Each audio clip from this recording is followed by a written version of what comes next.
Okay, if you're ready for your, you have your portrait done, your very first project, and you're ready to figure out what to do with it next, make sure the first thing you would want to do is make sure you go to Save. So if you go to Save will bring up this big dialog box that's got a whole bunch of stuff in it. Or if you go to Save As, sometimes you have to do that. You can go to Save As, and that'll bring up like your dialog box where you want to put things. I'll just put this on the desktop just for an example today.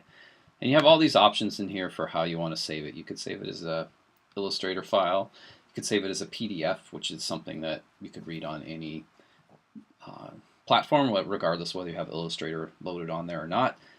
There's some other ones in here that are a little more advanced. So sometimes when it's all done, the best thing to do is to save it as a PDF and then send it to the printer. So you can see there's all these options that you'll have in here, and you can save it as the smallest size. You can save it as a high quality print, which is probably what I would do. And just click Save, and it'll send that to the desktop. And you have kind of like a PDF version that you can get your hands on, plus a version that's more usable for editing later if you decide you want to change it around. But the last thing I want to show you is if you go up to File, Save for Web. That's going to take this and that's going to convert this into a JPEG, which is really, really useful. So if you see here, you have all these options. You have JPEGs or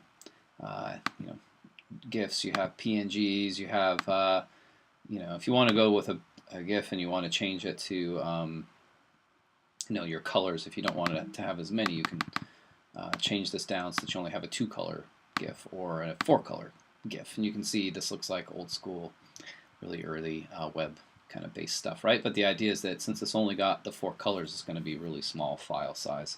And you can see the new size that you're going to get here, and it'll also tell you the size of the file when you export it, which is going to be 6K, which is very, very small. But most of the time, especially anymore, you can just save as a JPEG. You want to probably pick like maximum, so I'm going to save it, and you can see it's going to be it's not even going to be a full megabyte. So go ahead and select that and click Save, and it'll save it wherever you tell it to. So if you put it again on the desktop, and it'll kind of make it with these little options here that kind of make it easier to read on the web. And then you just click Save, and then you'll have a PDF version, a JPEG version, and your Illustrator version. So those are things you want to make sure that you save into our Dropbox when you turn in your projects. So the last thing would be you want to print. So if you get your image all ready and you're ready to go, you can go up here to the File,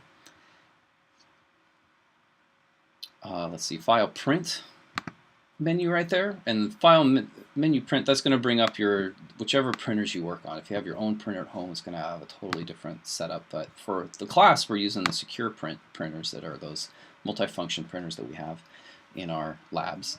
And you can see here that you have all these options, right? You have all the options on what you want to do with it. What size media you're going to run through it, so you're probably going to put it on letter. You can tell it what layers you want it to do. If you go down here, you have all these printers marks. So if you want to do trim marks, that can help you cut out your image nicely, if that makes sense. You have all these other options that you can see that you can kind of scroll through and figure all that stuff out. But the main thing you want to do is you want to make sure that you have the correct paper size selected, and you'll see that here. And then you can also go to Page Setup, and that'll bring up the printers options here, and you can change things around kind of in there as well. You can also go to Setup, which will change around some other options. And so for our printers, you just want to make sure that if you're going to pull a different piece of paper on this instead of printing it on the kind of paper that's loaded into the printer, you want to select the paper feed here.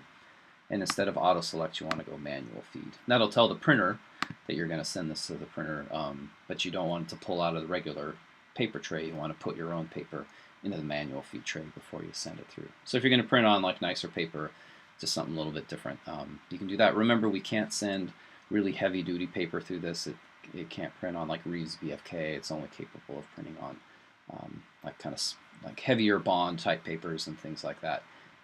But if you try to send something really like cardboard through there, it's not going to print on it very well. So that's that. Once you push print, it'll send it to the printer, and it'll go through this rigmarole with the dialog boxes and your payment and all that, and you'll be able to print it. But that's how you finish up your project when it's finally done and ready to turn in.